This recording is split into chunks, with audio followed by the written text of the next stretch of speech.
Now, the United Nations has warned that its operations in Gaza are collapsing and soon there will be no water in the Strip. The statement from the United Nations came as Israeli forces continue their offensive in Gaza.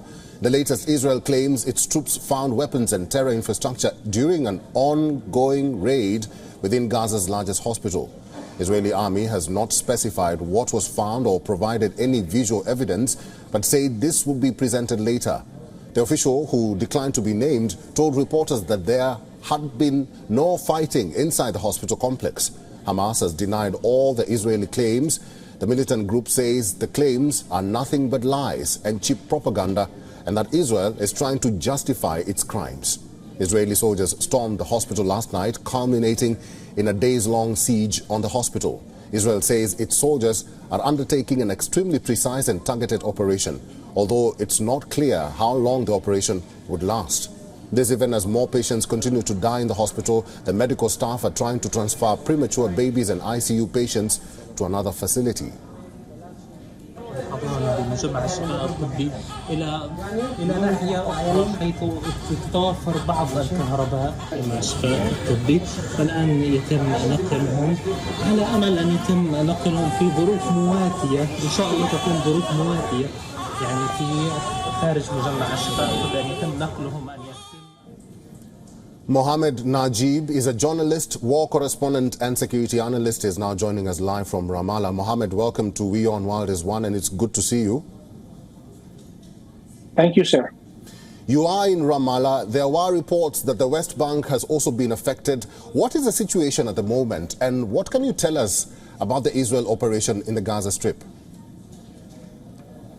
The West Bank is on tense since the outbreak of the war in Gaza. The Israeli armed forces heavily cracked down on the West Bank, arresting hundreds of Palestinians injured and killing other dozens, and set up 750 checkpoints that make the freedom of movement difficult, in addition to the settlers' aggressions and assaults against the Palestinians, and the Israeli government sanctions on the Palestinian Authority that deducted the tax money from the Palestinian Authority money, which didn't enable the Palestinian Authority to pay the salaries for its public employees for last October, and prevent 200,000 Palestinian workers to go to work in Israel. About the operation in Gaza, the Palestinians also are concerned, especially when it comes to target the hospitals, and they see the images or the footage of the patients and the babies who need to be connected to the oxygen devices and the shortage of fuel,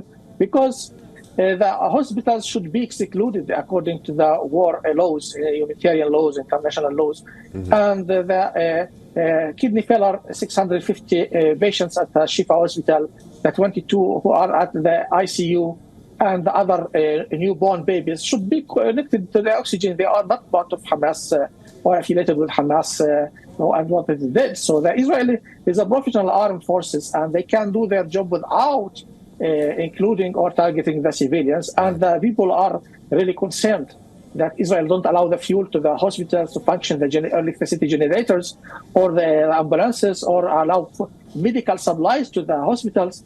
So it's a catastrophe and humanitarian catastrophe in Gaza, and the Palestinians here are deeply concerned about that, the government as well as the people. Mohammed, let's talk more about this hospital issue. The concern and need of the hour are the hospitals in Gaza. Have you been to Gaza? What's the difference then and now? And now that Israel continues to insist that the hospital should evacuate and that they will assist in moving the babies and critically injured, where do they go?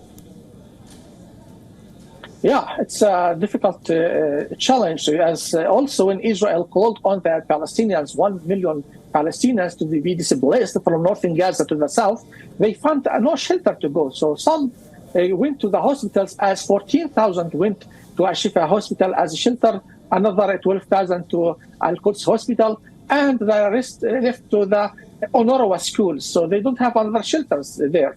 And that was an issue. And the shortage of fuel make it difficult for them to continue providing services, the targeted balances, the shortage of medical supplies. So the Palestinian head of hospitals called on the United Nations to formulate an investigative committee and to come and check and see if the hospital used as a command post by Hamas or not, as the Israelis claim, but no one responds. So some foreign militants who work at those hospitals told the media, as I watched, that they were there and toured all the hospitals. They didn't notice any proof that Hamas are using this as a shield.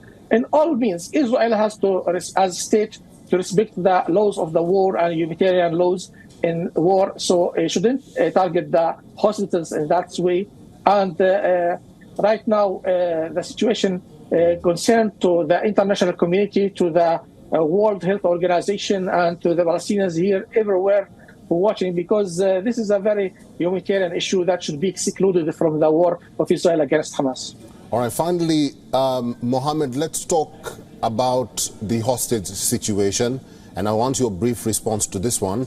Qatar and the Mossad have agreed on a statement on the number of hostages that they want released. Hamas is adamant on the number of hostages that they will accept to let go.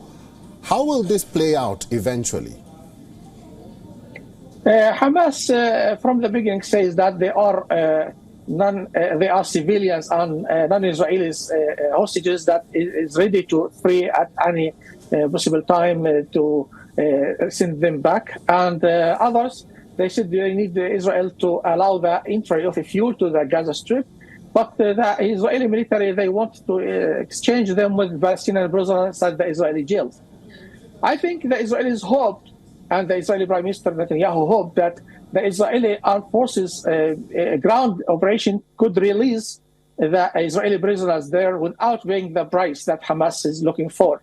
I think Israel is not in favor of paying that price, but also there are internal pressure on the Israeli government to bring back the Israeli 249 hostages taken by Hamas, Islamic Jihad, and other groups in Gaza. So I think Qatar and Egypt are mediating with Israel and with Hamas to reach a first phase of deal to free dozens of those hostages, and also Israel can free women and children who are arrested inside Israel and allow the entry of fuel to the hospitals. All right, I've been talking to journalist and war correspondent and also security analyst Mohammed Najib, live in Ramallah. Mohammed, thank you very much for talking to us today. Thank you, sir. WION is now available in your country. Download the app now and get all the news on the move.